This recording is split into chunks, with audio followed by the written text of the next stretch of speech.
आंबेडकर बोलतोय. मुलांना, दरवर्षी 14 एप्रिलला माझी जयंती सारा भारत देश मोठ्या उत्साहाने साजरी करतो. या दिवशी माझ्या विचारांचे मोठ्या प्रमाणात आदान प्रदान होते. समता, स्वातंत्र्य, न्याय व बंधुता प्रस्थापित करण्यासाठी मी सुरू केलेल्या त्या सामाजिक परिवर्तनाच्या चळवळीने आज लोकशाही जीवन मूल्यांच्या रूपाने जो सामाजिक समतेचा मानदंड प्रस्थापित केला आहे तो पाहून मला किती आनंद होतो. तुम्हा मुलांनी खूप शिकावे असे मला नेहमी वाटायचे. मुलांना, शिक्षणाशिवाय तरणोपाय नाही. शिक्षणात माणसाला चांगल्या आणि वाईटाचा फरक समजावून सांगते.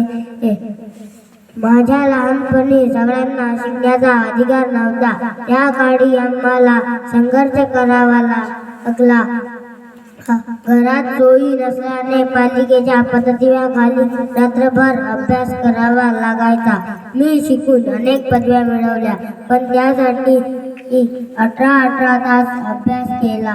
तुम्ही नेहमी लक्षात ठेवा, प्रचंड वाचनाने तुमच्या मनाची मशागत होते. म्हणूनच भरपूर वाचा, व्यासंग करा.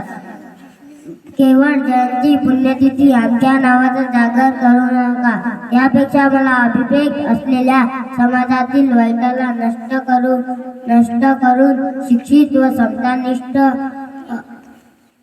समाजाची निर्मिती करा. पारतंत्र्याच्या गुलामगिरीच्या जोखडात आपल्या कित्येक पिढ्यांचे नुकसान झाले, पण तुम्ही स्वातंत्र्याच्या उंबेखाली